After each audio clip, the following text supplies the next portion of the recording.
Assalamualaikum warahmatullahi wabarakatuh. Teman-teman, kemarin kita sudah belajar tentang kelas ya teman-teman ya.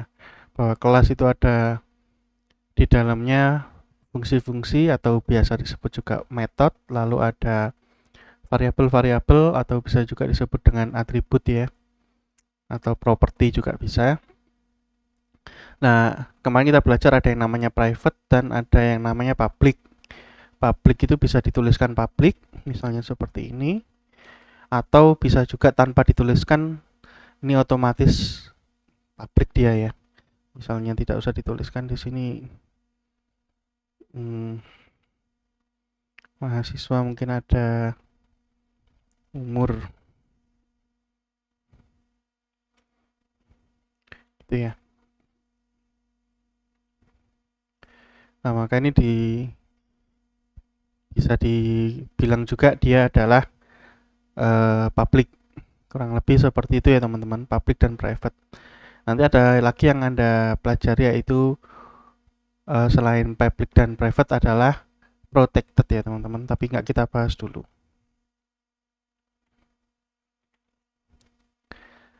Nah ini sebenarnya teman-teman adalah sebuah konsep dari OOP yang mana bisa kita lihat di sini adalah encapsulation ya teman-teman. Apa itu encapsulation? Adalah cara supaya kita itu tidak usah mengetahui isinya 100%. Sebenarnya itu gabungannya dengan abstraction ya teman-teman ya. Jadi nggak, justru disembunyikan supaya nggak ketahuan dari orang, itulah intinya encapsulation, ditutup gitu ya.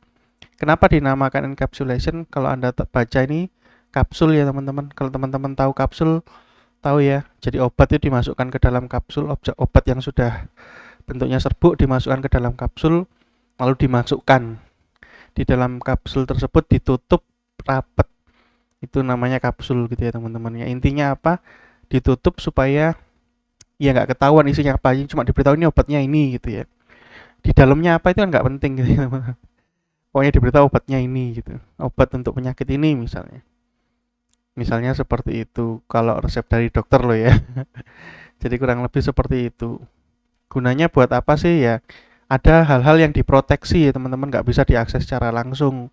Misalnya password kok tiba-tiba langsung diakses, misalnya kan bahaya juga. Jadi harus ditutup supaya nggak semua orang bisa mengakses gitu ya. Tapi ketika dibutuhkan bisa dipakai. Itulah proses encapsulation di mana ada yang diberi private dan ada yang diberi public. Jadi public itu apa? Public itu bisa diakses baik dari luar kelas maupun dari dalam kelas. Private hanya bisa diakses dari dalam kelas saja. Gitu ya teman-teman. Lalu tadi saya bilang ada protected. Protected ini apa? Protected ini nanti kita bahas lagi, tapi mungkin secara singkat saya jelaskan bahwa ini bisa diakses di dalam kelas saja, berarti tidak bisa di luar ya, mirip dengan private, tetapi bisa juga diakses oleh turunannya gitu. Apa itu turunan nih? Nanti kita bahas nih ya. Ketika kita bahas inheritance, inheritance ini adalah turunan yang tadi saya sampaikan ya teman-teman. Jadi kurang lebih protected itu adalah private, tapi juga bisa diakses oleh turunan ya, atau inheritance tadi. Mungkin gitu ya teman-teman. Lalu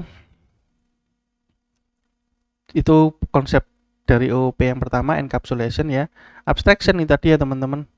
Jadi orang nggak perlu tahu sih dalamnya kayak apa. Contoh kita mau nampilkan eh,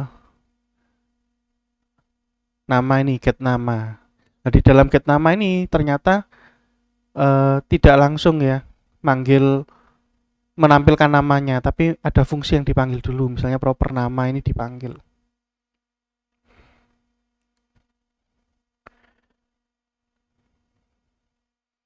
Misalnya seperti ini teman-teman.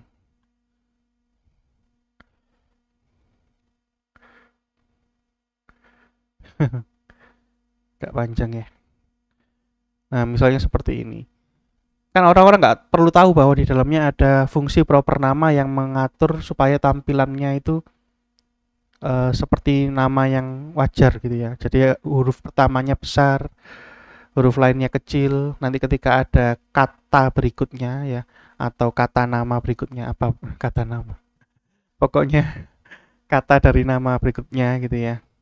Misalnya nama belakangnya atau nama tengahnya kan itu terpisah ya. Itu huruf pertamanya juga huruf besar. Nah, itu orang-orang nggak perlu tahu kalau ternyata ada fungsi proper nama ini kan gitu ya teman-teman ya.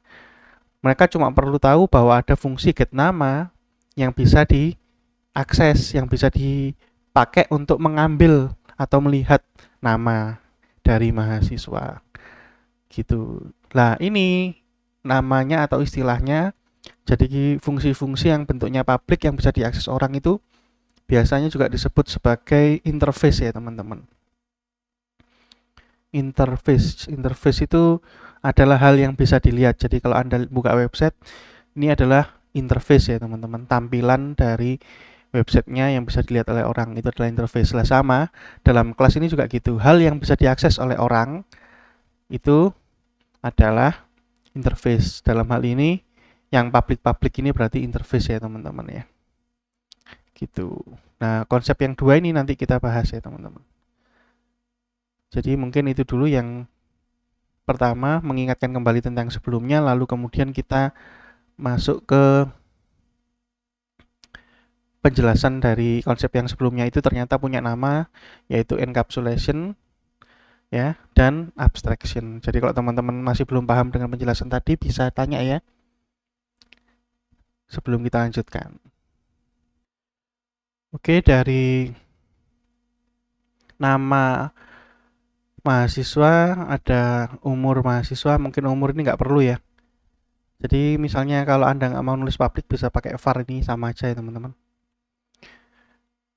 Mungkin umur ini nggak perlu ya. Kita pakai yang lain aja, mungkin private juga. Karena private teman-teman mungkin bisa nulisnya seperti ini teman-teman.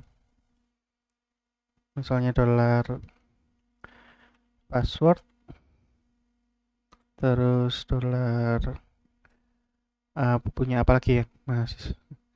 Nama ini mungkin buat teman-teman biar tahu nama lengkap. Berarti kita punya nama lagi, username gitu ya. Terus mungkin punya kode dalam hal ini mungkin NIM ya. Jadi setiap mahasiswa kan punya NIM. Nah, misalnya seperti ini. Jadi kalau dijalankan error enggak teman-teman? Enggak ya. Jadi kalau sesuatu yang sama ini bisa dituliskan dalam satu baris gini ya. Dipisahkan dengan koma. Jadi nggak usah private panjang ke bawah gitu bisa teman-teman. Jadi seperti itu. Kemudian mungkin di sini ada selain set nama, get nama, mungkin ada yang lain lagi ya, set username, ya, get username dan lain-lain itu sesuatu yang wajar ya, sesuatu yang ada, tapi nggak kita tuliskan mungkin supaya nggak terlalu panjang ya teman-teman ya. Jadi gitu ya. Nah, terus kalau kita punya, nah gitu dulu, maksudnya tolong dipahami dulu bahwa nanti nggak kita tulis semua di sini ya teman-teman ya. Takutnya kepanjangan nanti kalau Anda mau nyoba ya nanti malah bingung. Tapi nanti kalau butuh kita coba buat ya. Silakan nanti kalau bisa ditanyakan. Sekarang nih yang kita pakai cuma nama dulu aja ya teman-teman. Nah, misalnya nih teman-teman kita mau buat kelas lain lagi karena kita tahu dalam Unwaha aja misalnya atau dalam kampus itu eh, isinya bukan cuma mahasiswa ya, tapi juga ada dosen, ada staff, ada jajaran rektorat misalnya, ada petugas-petugas yang lain lah gitu ya.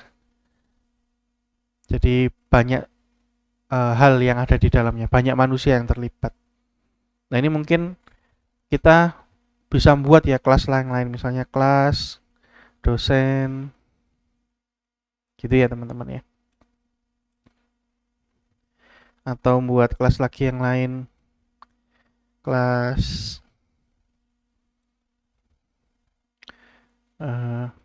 rektorat misalnya. sekali lagi nama kelas huruf besar ya depannya teman-teman ya. Kalau ini wajib ya teman-teman. Kalau fungsi kan nggak wajib ya, boleh huruf kecil, huruf besar nama depannya. Walaupun kemarin saya sarankan pakai huruf kecil ya. Tapi kalau kelas wajib huruf besar ya. Terus daripada seperti ini teman-teman, dan isinya sama-sama ada namanya, ada username password untuk login, lalu ada kodenya. Kalau di mahasiswa itu NIM, kalau di dosen itu mungkin NIDN atau NIY, rektorat juga sama mungkin NIY atau NIDN dan yang lainnya ya. Jadi ada semua punya kode. Kalau nggak punya kode ya maka sulit membedakan satu sama lain ya. Ya, jadi kode kan digunakan untuk membedakan supaya gampang ya teman-teman ya. Kalau kodenya beda ya berarti dianggap orangnya beda, manusianya beda. Jadi kurang lebih seperti itu. Isinya sama nih, sama-sama ada nama, password, username, walaupun di sini contohnya cuma nama ya teman-teman. Nah ini kita bisa pakai konsep yang namanya ini tadi ya teman-teman, inheritance. Jadi kelas yang sudah ada ini bisa diturunkan teman-teman ya, menjadi induk. Jadi misalnya kelas ini jadi induk, yang lain ini bisa jadi anaknya. Anak itu bahasa lainnya ini. Intinya kelas ini sebagai orang tua dan yang lain ini sebagai anaknya gitu ya. Lah kenapa seperti itu? Lah anak-anak nanti bisa mewarisi gitu ya. Sifat-sifat di sini yang dimaksud adalah tentunya atribut dan fungsinya atau metode ya. Jadi metode-metodenya bisa dipakai nih sama anak-anaknya gitu. Kenapa seperti itu? Contoh ya, kenapa dinamakan inheritance? Karena di dunia nyata sendiri seorang anak itu memiliki ciri-ciri yang mirip dengan orang tuanya. Misalnya rambutnya mirip, matanya misalnya mirip gitu ya. Misalnya tingginya juga, kalau ada kelainan genetik juga mungkin bisa nurun gitu ya teman-teman ya. Contoh misalnya kalau punya penyakit turunan ya misalnya, saya nggak nyebut ya takutnya kok nggak sopan, tapi intinya ada hal yang diturunkan dari orang tua ke anak gitu ya. Nah sama di sini juga seperti itu teman-teman ya. Jadi orang tua punya variabel-variabel nanti bisa diturunkan, artinya bisa diakses oleh anak-anaknya. Begitu juga dengan fungsi-fungsinya. Nah karena itu ada yang namanya protected ini teman-teman. Nah protected ini digunakan supaya fungsi-fungsi ini bisa diakses oleh anak-anaknya teman-teman. Gitu. Kalau private nggak bisa.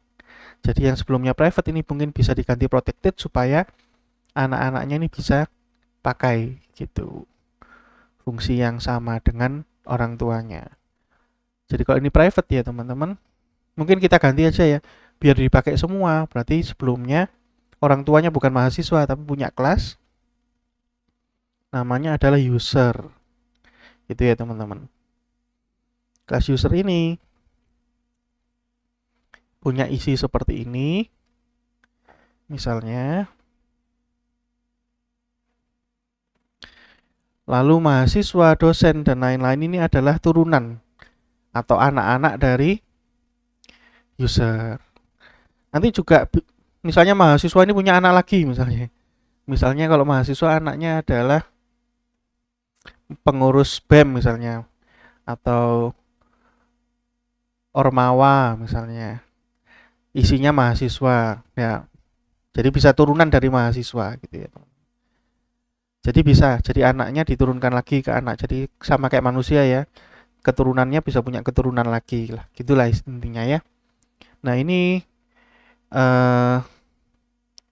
bisa pakai ini ya teman-teman. Jadi yang atas ini seperti biasa. Mungkin ini bakal error ya karena manggil belum ada, ini kita siapkan dulu, yaitu supaya bisa menjadi anak kita beritahu bahwa kelas mahasiswa itu adalah anaknya dari user, misalnya pakai extend ini ya teman-teman. Dari kelas apa? Dari kelas user. Nah misalnya seperti ini teman-teman.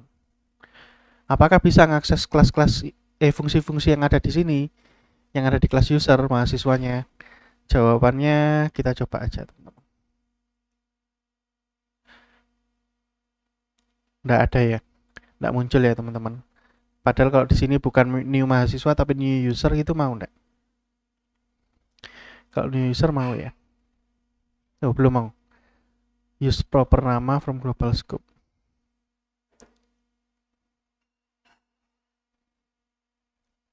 Oh iya, ini ya. Jadi jangan pakai private ya teman-teman ya. Mungkin kita ganti jadi protected biar bisa dipakai di mahasiswa. Tapi yang akses tadi bukan mahasiswa ya, user. Oke, kita cek dulu deh kekurangannya apa. Jadi siapa tahu saya ada salah ketiknya. Mungkin yang ini dulu ya. Ini kan kemarin sudah tahu salah ya. Ini yang private kok ditampilkan langsung itu kan salah ya. Kita biar nggak bingungi kita apa namanya? Kita komen dulu. Get nama ini get namanya public harusnya bisa. Public oke, tidak ada masalah ya. Jadi mungkin yang gua sendiri nih yang error. Yang lain ini oke, tidak ada masalah. Berarti tadi cuma error yang ini ya. Ini dari yang pertemuan kemarin kok dilihat ya error karena memang sengaja kita errorkan. Nanti kita coba lagi teman-teman. Dengan cara inheritance ini ya atau turunan. Jadi dari turunan ini yes, dari turunan ini bisa seperti ini, user yang sudah ada turunkan ke mahasiswa. Berarti yang sebelumnya tadi manggilnya user, bisa nggak kalau yang manggil mahasiswa? Ya.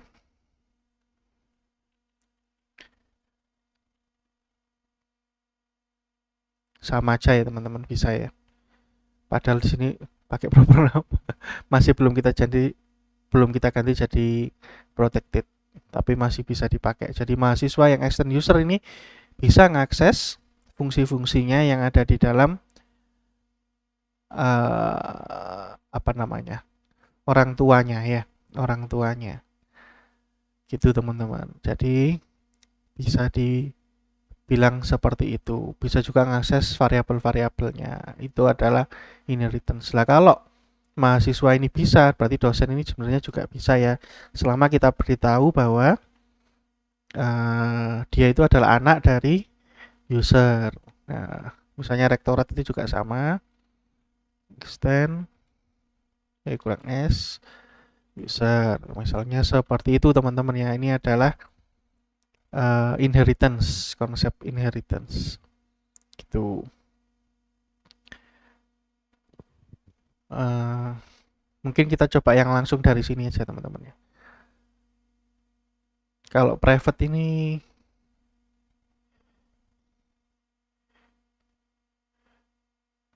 kita coba di atas ini kita punya protected.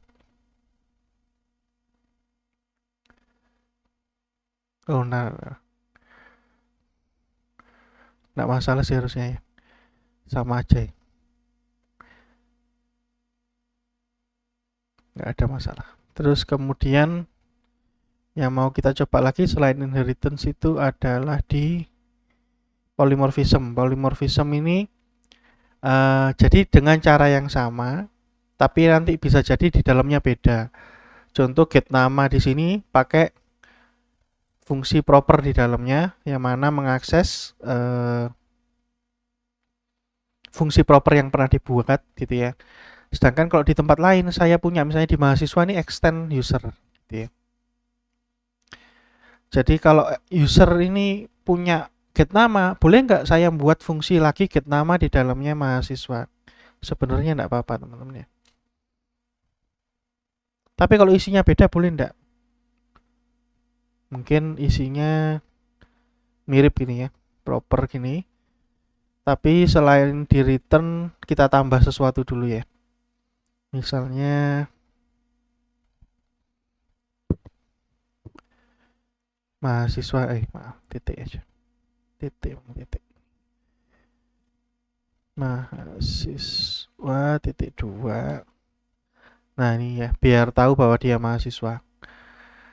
Bisa ndak ya? Kita coba. Oke, tadi nggak error, sekarang error. Nih ya, yang tadi saya bilang nggak tahu kenapa tadi nggak error. Kenapa nunggu ya? Ya jadi nggak bisa ngakses dari scope mahasiswa, gitu ya. Karena dia private ya teman-teman. Private ini dari usernya dibilang kalau dia itu private. Lah karena private maka nggak bisa diakses di anaknya, harusnya kayak gitu ya. Mungkin tadi loadingnya maka bukan loading internet ya, tapi lebih ke cache dari browsernya ya. Kita ganti jadi protected gitu ya. Begitu juga yang private ini. Nah, misalnya seperti ini. Mungkin juga karena kalau di atas ini adalah fungsi yang sama ya teman-teman ya. Isinya sama dengan usernya maka nggak error. Misalnya ini ya. Kalau kita buat seperti ini nggak error ya teman-teman. Tapi ketika kita buat fungsi sendiri di dalam mahasiswa, kok nggak balik? Nah gitu ya. Maka fungsi dari mahasiswa ini nggak bisa mengakses langsung ke dalam yang apa tadi namanya? Private dari kelas induknya atau orang tuanya gitu ya.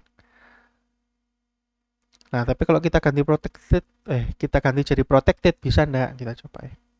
Oh, bisa ya. Mahasiswa ini. Kenapa kok ini muncul? Karena sebenarnya tadi kita echo 2 kali ya. Yang pertama kita echo tapi belum dikasih nama, akhirnya munculnya kosong. Kemudian baru apa namanya? Echo yang sudah dikasih nama ini ya, set nama. Gitu. Jadi seperti itu teman-teman. Jadi ada istilah 4 yang harus diketahui dari OOP. Jadi yang pertama encapsulation, yang mau nggak mau sebenarnya berhubungan juga dengan abstraction gitu ya. Lalu ada istilah atau konsep inheritance, turunan, yang mana juga bisa kita terapkan di dalam turunannya. Jadi polymorphism ini berada di turunannya ya teman-teman. Kalau nggak ada turunannya ya polymorphismnya ini nggak bisa diterapkan gitu ya. Tadi kita bahas ya, polymorphism itu apa sih? Orang tua sama anak nggak harus sama persis gitu ya, polymorphism itu. Bahasa Indonesianya apa polymorphism? Kita cari ya.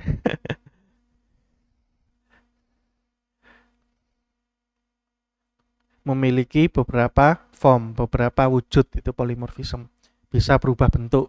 Sebenarnya seperti itu ya. Kalau dulu ada buku cerita itu sebenarnya mirip-mirip istilahnya dengan polymorphism ini. Apa judulnya saya lupa. Pokoknya gitu ya, polymorphism itu bisa berubah bentuk istilahnya, bisa berubah bentuk menjadi banyak bentuk yang lain. Nah, contohnya ini sama-sama get nama, tapi ternyata isinya beda, nggak harus sama 100%.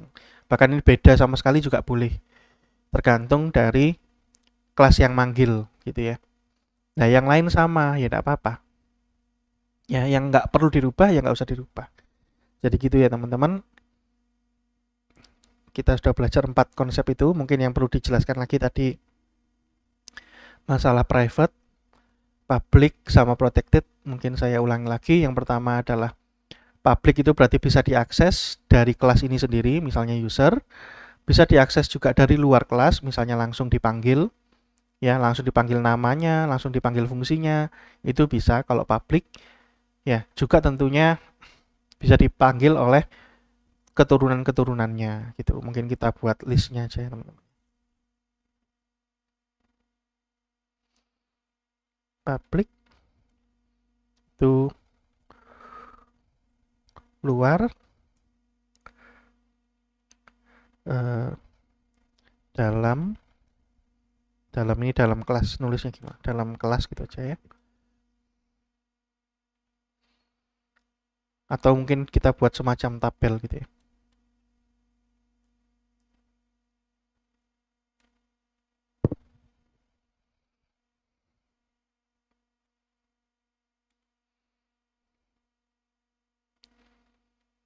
Dalam kelas, ini luar ini maksudnya adalah dari luar kelasnya langsung dipanggil. Lalu yang ketiga dari keturunannya ya. Jadi public ini dari dalam kelas iya. Dari luar iya. Lalu dari keturunannya juga bisa mengakses. Terus kalau private, dia hanya dari dalam kelas. Dari luar kelas dia tidak bisa, keturunannya juga tidak bisa. Yang dimaksud keturunan tadi adalah kelas dari keturunan tadi yang extend dari induknya, contoh mahasiswa ini ya. Ini adalah turunan ya, mahasiswa extend user, sama saja kita ngomong mahasiswa ini adalah keturunan dari user gitu ya. Nah, keturunan dari user ini tidak bisa mengakses hal di dalam user kalau dia membuat fungsinya sendiri ya. Tapi kalau fungsi-fungsi bawaan dari orang tuanya masih bisa. Itu tadi yang kita coba ya teman-teman. Terus kemudian protected itu